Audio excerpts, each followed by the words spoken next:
narsa. Bu degani musulmon shaxsni zolim bo'lishi o'zi aslida yaxshi odamni qatdan bilsa bo'ladi. Mana hozir mayka chiqinglarda hamma yaxshi ko'rinadi chetda. Hammalaring farishtadek ko'rinyapsizlar menga hozir. Zo'r, taqvodor, avliyo, yaxshi odamga o'xshab o'tiribsizlar, lekin unaqa emas. Mendan boshlab ichimizda hozir g'iybatchi ham bor, yolg'onchi ham bor.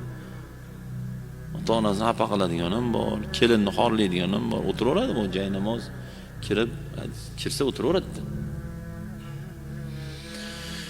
Yomon odamning belgisi tili yomon bo'ladi yomon odamda.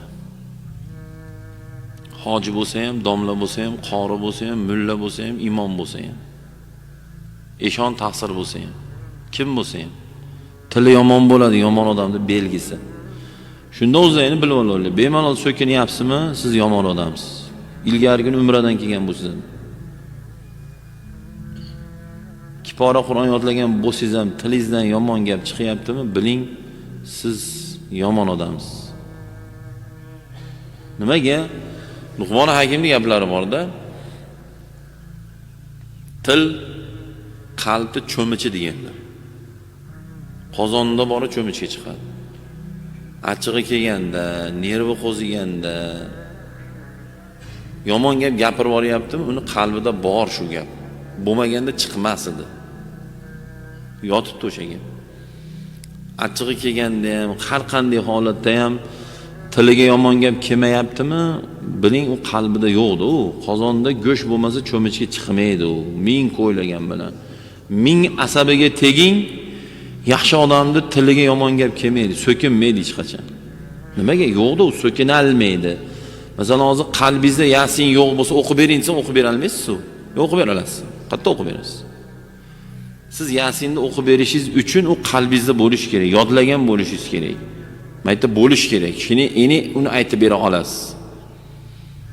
Achchig'im kelodi, nima qilay? Yo'q, o'sha qalbingizda borki, mana achchig'imiz kelsa so'kinmaymiz-ku biz. Biz achchig'imiz kelmaydi, biz jinni emas biz. Biz ham achchig'imiz keladi. Tijoratimizda, oilamizda, hayotda. Yana kimdirlar mana. Nimaga so'kin bormayapti o'sha? Uni ham achchig'i keladi, uni ham asabi buziladi. Nimaga biz achchig'imiz kelsa biz so'kin borishimiz kerak? Sabab qalbda bor bu narsa bu. Islom va zulm bir-biriga teskari narsa. Bu nima degani? Islom faqat yaxshilik, zulm esa yomonlik. Bu degani dinimiz islom bo'lganligi uchun biz muslim bo'ldik. Islom, muslim bitta narsa. Dinimiz islom bo'lmaganda biz muslim bo'lmasdik.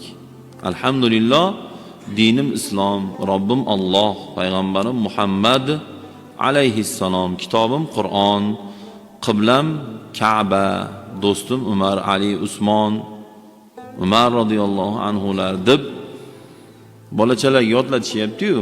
Bu javob o'zi asli shu-da. Dinim islom mani dinim islom. Shuning uchun men muslimman. Bu degani islom bilan zulm umuman bir-biriga teskari narsa. Suv bilan yonib turgan olovga o'xshaydi. Umuman teskari narsa. Ana endi islomdagi muslim zolim bo'lsa, u nima u? U nima u?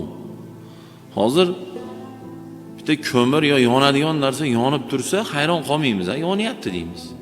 Lekin hozir suvdan olov chiqib tursin, mantiqan to'g'ri, ajoyib bir-biriga to'g'ri kelmaydi bu. Suvdan olov yonib tursa, bu g'alati narsa, noodatiy narsa. Bu degani musulmon shaxsni zolim bo'lishi o'zi aslida noodatiy narsa, hayratlanarli narsa.